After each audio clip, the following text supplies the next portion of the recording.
There is something the person who hurt you is feeling right now that they would rather die than admit out loud.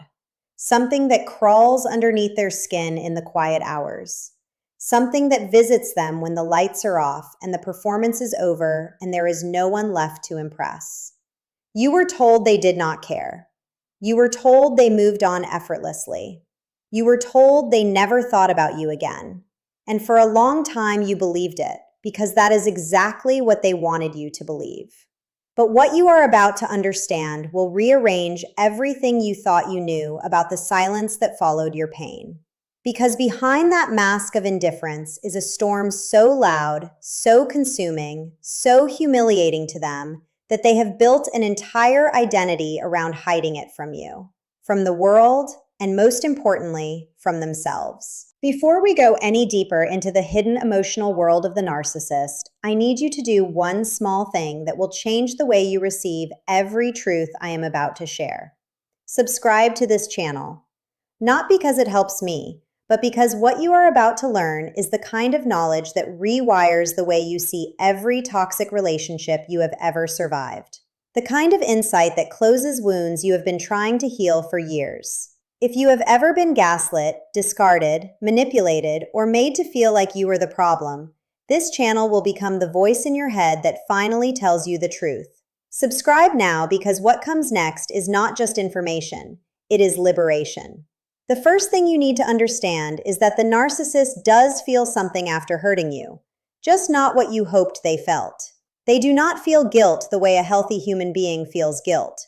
They do not feel remorse the way someone with a conscience feels remorse. What they feel is something far more uncomfortable for them, far more destabilizing, and far more revealing of who they actually are underneath the performance. They feel exposure. They feel the unbearable possibility that someone, somewhere, finally saw through them. And for a personality built entirely on illusion, being seen clearly is the closest thing to death they can experience while still breathing. Shame is the silent architect of everything the narcissist does. Not the healthy shame that helps a person reflect and grow, but a toxic, suffocating, identity-level shame that they have been running from since long before you ever met them. When they hurt you, that shame does not disappear. It multiplies. Every cruel word they spoke, every betrayal they committed, every moment they watched you break and felt nothing on the surface, all of it gets buried in a place inside them they refuse to visit. And because they cannot face it, they must turn it into something else. They turn it into blame, they turn it into rage, they turn it into a rewritten version of the story where you become the villain and they become the misunderstood hero. Not because they believe it, but because they cannot survive the truth of what they actually did. You have to understand how fragile their self-worth truly is. From the outside, they appear confident, charming, magnetic, untouchable. But that confidence is a costume stitched together from the reactions of other people. Their sense of self is not built from within. It is borrowed, rented, extracted from the admiration, fear, attention, and emotional energy of others. When they hurt you, they were not acting from strength. They were acting from a desperate, panicked need to restore a sense of power they never actually possessed. And the moment you stopped reacting, the moment you stopped supplying them with that emotional fuel, something inside them began to collapse in a way they will spend the rest of their lives trying to hide. The fear of being exposed is one of the most defining emotions in the inner world of a narcissist. They live with a constant low-grade terror that someone will finally connect the dots, finally compare notes, finally speak the truth out loud in a room they cannot control. After they hurt you, this fear sharpens because you now hold a piece of their truth. You know what they look like when the mask slips.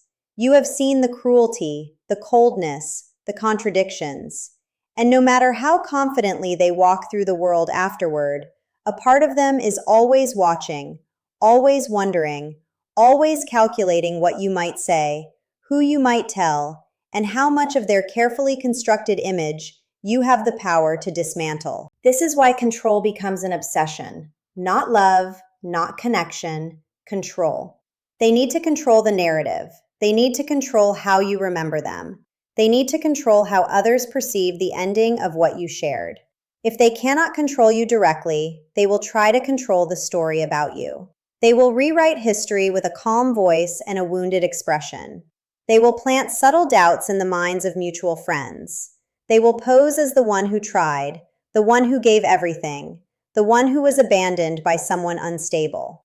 And every time they tell that story, a small part of them knows it is a lie. But the lie is easier than the truth, and the narcissist always chooses the easier emotional path. Genuine accountability requires something the narcissist structurally does not possess, which is the ability to sit with their own wrongdoing without immediately defending, deflecting, or destroying. Accountability requires a stable sense of self that can absorb the words, "I hurt someone," and still remain intact. The narcissist does not have that stability. For them, admitting fault is not a moral act. It is an existential threat. To admit they hurt you would be to admit they are not who they have told themselves they are. And that single admission would crack the entire foundation of their identity. So instead of accountability, they offer performance. Hollow apologies, strategic tears, carefully timed gestures designed to manage your perception rather than repair the damage. And you, with your real heart and your real hope, kept mistaking the performance for change. There is a critical difference between regret and remorse, and once you understand it, you will never confuse the two again. Regret is when someone is sorry about the consequences they are facing. Remorse is when someone is sorry about the pain they caused. The narcissist is fluent in regret. They regret losing access to you. They regret losing their image. They regret losing the convenience, the comfort, the supply, the control. But they do not feel remorse for what they did to your nervous system, your self-esteem, your sense of safety in the world. If the consequences disappeared tomorrow, so would their apology. And deep down, you have always known this. You felt it every time their words said one thing and your body said another. This is why they monitor you long after the relationship is over. They watch your social media from accounts you do not know exist. They ask mutual acquaintances casual questions designed to extract information. They drive past places you used to go together. They track your milestones, your glow-ups, your new relationships, your healing. Not because they miss you, because they need to know whether they still exist in your inner world. Your attention, even negative attention, was a mirror that reflected them back to themselves. Without that mirror, they begin to disappear, and the narcissist cannot tolerate the experience of disappearing. So they watch, silently, obsessively, pretending they are not watching at all. And here is the part almost no one talks about. They become genuinely angry when you heal. Not disappointed, not concerned, angry. Because your healing is the final piece of evidence they cannot argue with. As long as you were broken, they could tell themselves the story that you were always broken, that the damage was not their doing, that you were unstable from the beginning. But the moment you rise, the moment you become calmer, stronger, more grounded, more radiant than you ever were inside the relationship, that story collapses. Your healing exposes them in a way no confrontation ever could. Your peace becomes a verdict, and they feel it, even from a distance. I want to pause here because I know what you are feeling right now. You are feeling that strange mix of validation and grief that comes when someone finally puts language to what you lived through. If this is reaching you, if any part of this is landing in the places you have been guarding for years, do me one favor. Subscribe to this channel and turn on the notification bell. Share this with someone you love who is still trapped in the fog, still blaming themselves, still wondering if they were the problem. Because the more people who understand these patterns, the fewer people the narcissist gets to harm. Your awareness is not just personal. It is protective for you, for the people you love, and for the next person who will not have to suffer in confusion the way you did.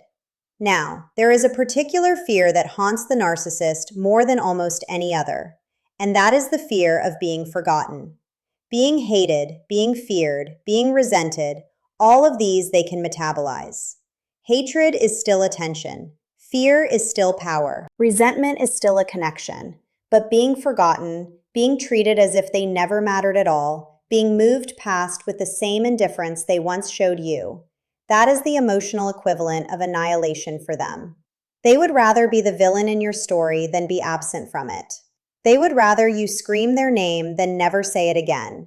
And the day you stop mentioning them, the day they realize they are no longer the main character in your inner life, something inside them quietly begins to die. Underneath everything they project, the narcissist is emotionally empty in a way that is difficult for emotionally healthy people to even imagine. They do not experience the full range of human feeling. They experience fragments of it, edited versions of it, surface-level imitations of it. They have learned what emotions look like by observing others, and they perform those emotions with skill. But on the inside, there is a hollowness, a flatness, a static silence that they spend their entire lives trying to fill. They fill it with new partners, they fill it with attention, they fill it with admiration, conflict, drama, sex, status, validation. But the emptiness always returns, because the emptiness is not a problem to be solved with external supply. It is the consequence of a self that was never fully built.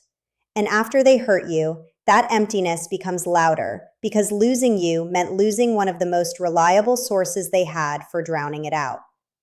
This is why they need constant validation, not occasional, not situational, constant. Their psychological survival depends on a steady stream of external input telling them they are special, desirable, important, superior. The moment that stream slows, they begin to feel something close to panic, though they would never call it that. They will call it boredom, they will call it restlessness, they will call it the other person being too much or not enough. But what is actually happening is that their internal world cannot sustain itself without external feeding. And when they hurt you and you finally walked away or were discarded or were forced into silence, they did not lose a partner, they lost a power source. And every narcissist knows, somewhere underneath the denial, that losing a power source means facing themselves. And facing themselves is the one thing they have been avoiding their entire life.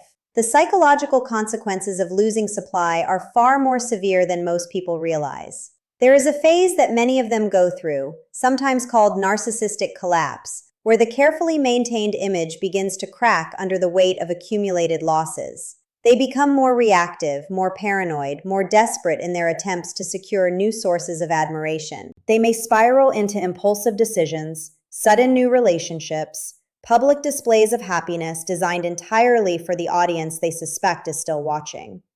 And underneath all of it is a person who is not actually happy, not actually healed, not actually moving on, but is performing all three with increasing intensity because the alternative is to feel what they have been running from for decades.